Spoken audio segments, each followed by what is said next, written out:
रखते रहे कहीं।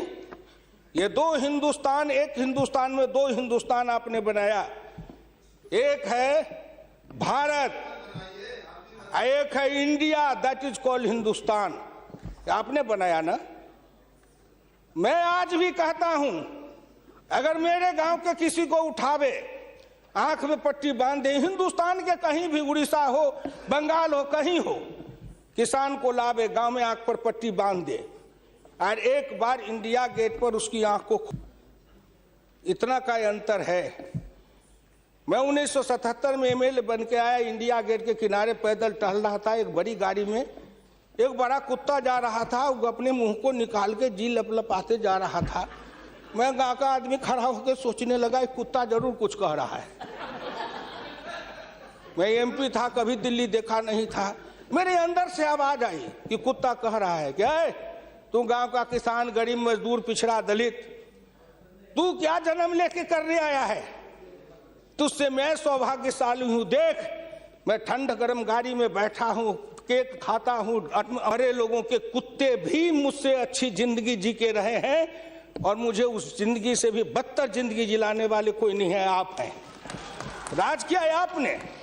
मैं आंदोलन किया, जेल में गया, जेल में सराया।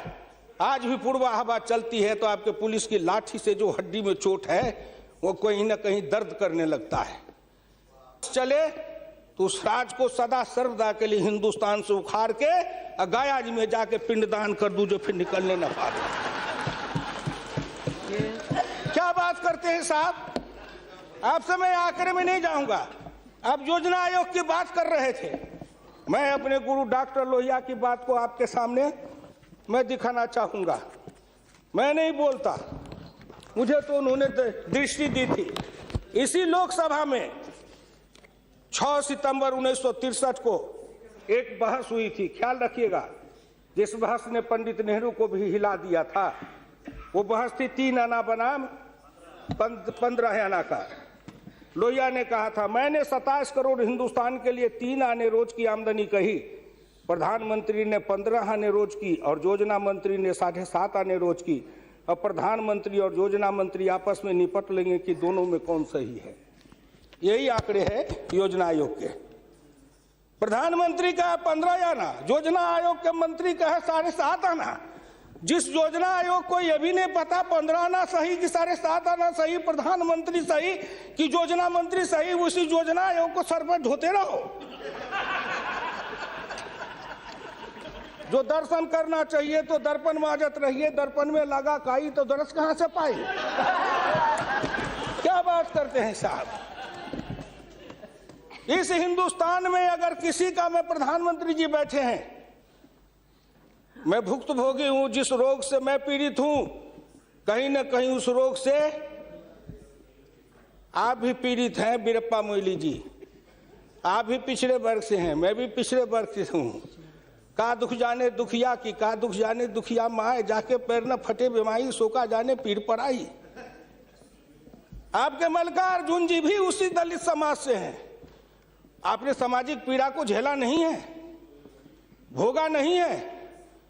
इस हिंदुस्तान में अगर सबसे बड़ा कारण और सबसे बड़ी चीज अगर रही है सनातन काल से, तो वह हिंदुस्तान की जाति प्रथा। उस जाति प्रथा के कारण क्या क्या नहीं भोगा हमने और क्या नहीं भोगते हैं। अभी अभी चुनाव हो रहा था, श्री नरेंद्र मोदी जी के लिए कोई कह रहा था, मेरे ऑफिस के आगे चाय की दुकान खुलवा देते हैं, फुटपाथ पर जाओ, चाय की दुकान के लिए दुकान दे देते हैं, और कुछ कहने के लिए नहीं मिलता है लोगों को, नहीं मिलता है। नारा लगा था, शरद यादव वापस जाओ, लाठी लेके भैंस चराओ।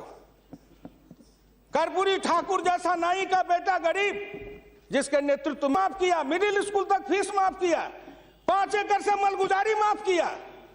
और कर्पूरी ठाकुर के लिए नारा लगा था, कर्पूरी ठाकुर दिल्ली जाओ, छुड़ा लेके सैलून खोलो। क्या क्या नहीं सहा हूं, क्या क्या नहीं देखा हूं, इसलिए दिल के अंदर वो दर्द और पीड़ा है। क्या फिर कहीं ना कहीं मुझे यह भी लगता है, क्या हिंदुस्तान के पिछड़े और दलित समाज के लोगों ने अपराध किया था कि उसमें जन्म लिया?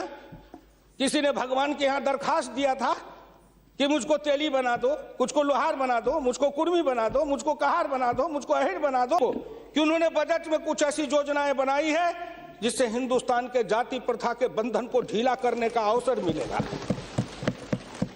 जब उनकी आर्थिक चेतना बढ़ेगी, आर्थिक विकास होगा कब? जब गांव में पैसा जाएगा तब, गरीब के हाथ में रोजगार जाएगा तब, उनकी आर्थिक उन्नति होगी तब कहीं जाके उनके जीवन में विकास होगा।